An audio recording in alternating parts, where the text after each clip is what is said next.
Hey everyone, and welcome back to The Explainer. So today we're diving into something that is honestly a little unsettling. It's kind of like discovering a hidden back door into your own mind. We're going to get right into it, but first I actually want to run a quick test on you. I want you to picture the Monopoly Man, the famous board game character. Get a really clear image of him in your head right now. You've got the iconic top hat, the suit, that big mustache, and think about the monocle resting right over his eye. Really build that image. I mean, you've seen him literally hundreds of times, right? You're probably absolutely 100% confident in what he looks like. Oh, here's the thing. He does not wear a monocle. In fact, he never has. Take a second and just let that really sink in. That incredibly vivid image you just summoned up, it's fake. Your own memory is lying to you right now. Section 1. The illusion of memory. So what you just experienced is a shared false memory. You've probably heard this called the Mandela effect.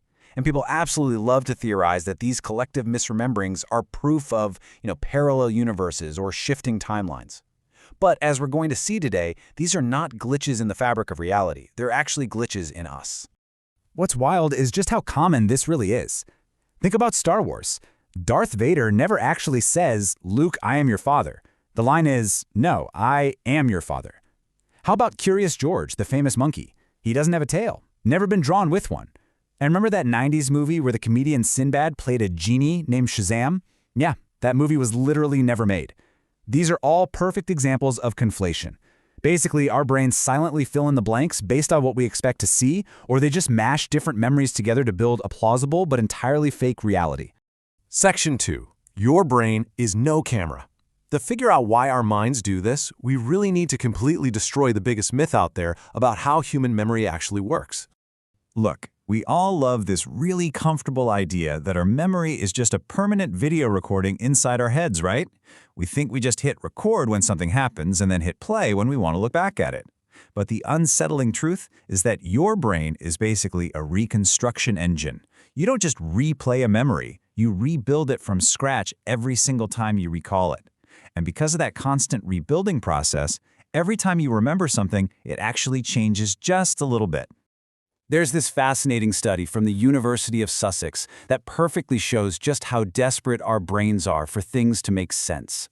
Researchers call it the baseball glitch. They had people watch these short videos, and some of them had a totally normal ending, but others were suddenly interrupted, like a video of a pitcher throwing a baseball would just cut to black right before the batter could swing. But when the researchers asked people to recall the video later, their brains naturally just fabricated fake endings. They confidently misremembered seeing the batter swing and miss, or seeing them hit the ball.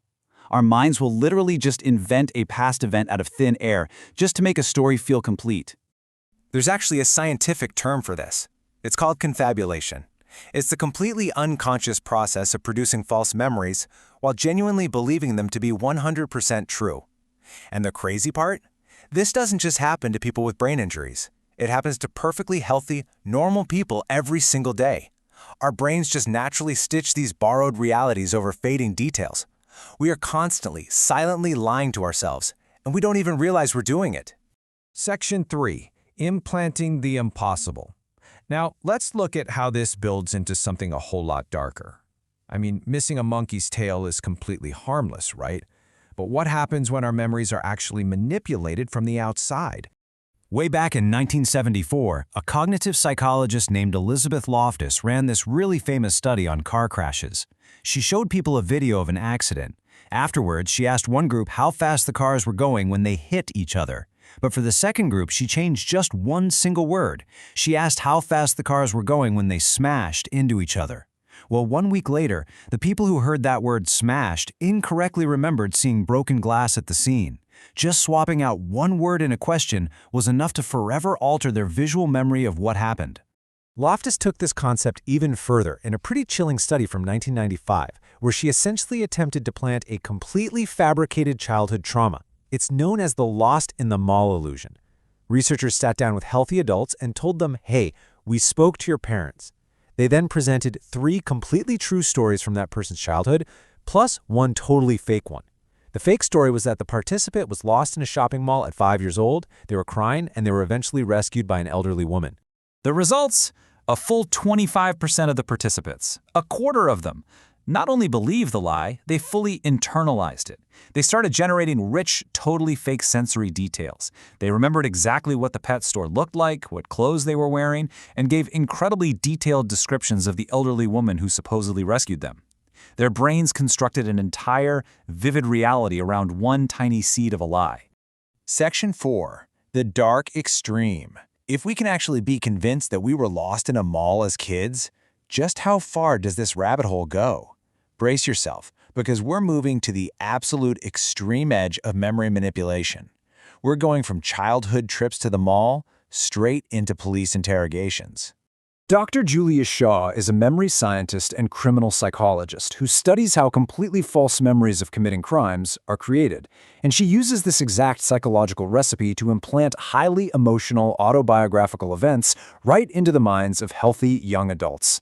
It goes like this. First, use convincing misinformation, like telling them the authorities have confirmed the event. Second, pair that with a vivid imagination exercise. And third, wait.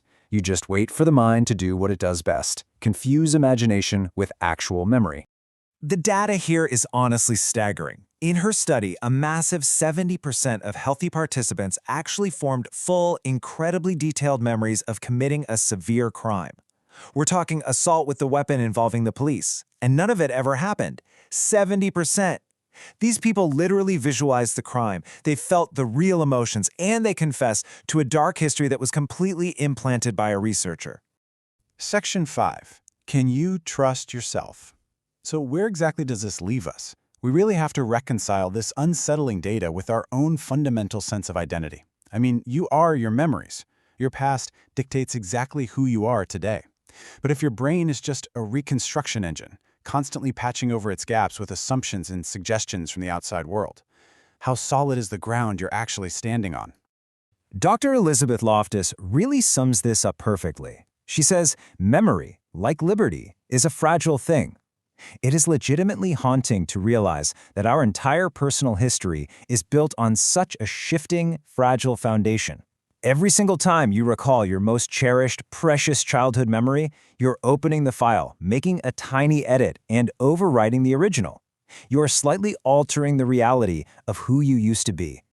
I want to leave you with this one final thought today.